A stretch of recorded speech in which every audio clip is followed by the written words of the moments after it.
ইয়াশ রোহান ভালো একজন অভিনেতা। আমি তার নাটক দেখি, আপনারা হয়তো অনেকে দেখেন। আর নামের মধ্যে তার হিন্দু কি মুসলমান এইটা কখনো ভাবি নাই, কিন্তু কিছু মানুষ তার একটা পোস্টের মধ্যে, এবার যেহেতু ওদের হিন্দু ধর্মের একটা বড় পূজা গেল, এই পূজায় সে একটা ছবি পোস্ট করছে। এই পোস্ট নিয়ে সে তার নামে হিন্দু না মুসলমান অনেকে বুঝতে পারে নাই, যার কারণে অনেক বাজে বাজে মন্তব্য করছে। কিছু মানুষ আছে যারা অমানুষ, বেজন্মার বাচ্চা, যারা মনে করেন মুসলমান নামের কলঙ্ক।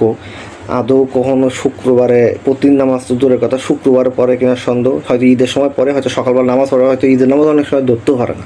এই টাইপের কিছু বেজন্মা আছে, অমানুষের বাচ্চা আছে, যারা হিন্দু মুসলমানের মধ্যে একটা প্যাঁচ লাগাই দেয়। দেখেন এই ভাই তো সুন্দর একটা পোস্ট করছে, তার ধর্ম অনুযায়ী সে একটা পোস্ট করতেই পারে। একটা ফাজিল বাচ্চা, তার তোর পছন্দ না হইতে পারে, তুই তার নাটক দেখবি না। দেখেন কত লোক কত রকমের কমেন্টস করছে এর মধ্যে, একটু খেয়াল করেন। এক অমানুষের বাচ্চা পোস্ট করছে যে আজকে থেকে তোমার নাটক আর দেখবো না। এই অমানুষের বাচ্চা, তোর নাটক দেখার দরকার কি? সে হিন্দু কি মুসলমান সেই হিসেবে তুই নাটক দেখবি? শালার বেজন্মের বাচ্চা। দেখেন আরেকজন লিখছে, তোমার গরুর মাংস খাওয়ার দাওয়াত রইলো। তাহলে তোর হিন্দু ধর্মে অনেকে তো শুয়োর খাওয়ার দাওয়াত দিবে, তুই খাবি? হ্যাঁ, শালার পুত।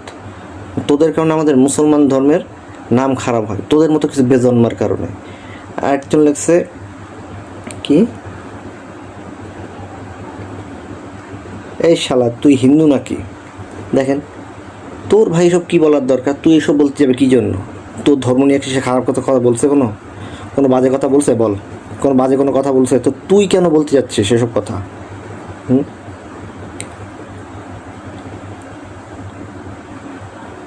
তারপরে কি লিখছে, ডান্ডি আগে জানতাম না তো।